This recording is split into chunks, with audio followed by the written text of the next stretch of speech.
ગોપાલભાઈ શું કરે ને ગોપાલભાઈ કોની હારે ચર્ચા કરે ને કયા ધારાસભ્યને મળ્યા ને ક્યાં મળ્યા ને એનાથી મીડિયાવાળાને શું ચર્ચા કરવાની છે?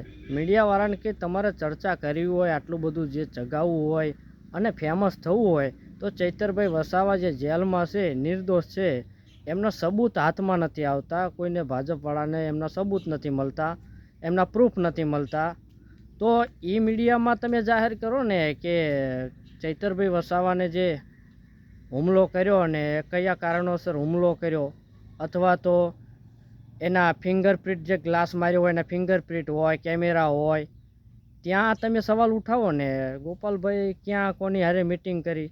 હું તો એમ કહું છું ગોપાલભાઈ ઇટાલિયા જેવા એ નેતા બન્યા છે વિસાવદરના, તે મોરાની પહેલાં વાત થઈ ગઈ હતી તો સામે મળ્યા છે કાંતિભાઈ અમૃતિયા તો હસીને વાત કરે છે, એ બહુ મહત્ત્વનું છે.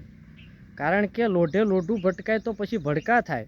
એમાં રાજકારણમાં એ જ હોય કે ભેગા મળી અને હસીને એકબીજાને ભેગા હળી મળીને ખંભો મિલાવીને કામ કરવાના હોય. એટલે એમાં એવું રાજકારણમાં કે એવું નેતા હામાબાજી એવું ન હોય. ભેગા મળ્યા છે, હા મોરાની પહેલાં વાત થઈ હતી, પણ એ પછી એનું નિવારણ એ તો લાવવું પડે ને ક્યારેક ને ક્યારેક. તો જનતાને થોડા આ બજાડવાના ધંધા કરાય. તમે મીડિયાવાળા ગોપાલભાઈ આમ છે ને ગોપાલભાઈ આમ કર્યું ને બધું ચગાવો છો. હું તો કહું છું ચૈતરભાઈ વસાવાનું જે અત્યારે કોર્ટમાં છે ને એમના છૂટવાના કંઈક એવા વિડીયો બનાવો જેથી કરી નિર્દોષ ફસાઈ ના જાય. આદિવાસી સમાજનો એક નેતા છે, આમ આદમી ચૂંટાયેલો માણસ છે, આદિવાસી સમાજના એટલા સારા કાર્યો કરે છે અને આદિવાસી સમાજ એમની સાથે છે, એટલે એ તો જીતવાના જ છે. એમનો કેસ ભવિષ્યમાં એ કેસ જીતીને જ નીકળવાના છે. કારણ કે આદિવાસી સમાજ આખો સાથે છે, લોકો એમની સાથે છે, જનતા એમની સાથે છે અને એમને કાર્યો પણ એવા સારા કર્યા છે. જ્યાં દારૂના અડ્ડા હોય દારૂના અડ્ડા બંધ કરવાનું કામ કર્યું છે. પછી કોઈ ગરીબને રંજાડતું હોય એવાને એમને હિંમતથી જવાબ આપવાની કોશિશ કરી છે.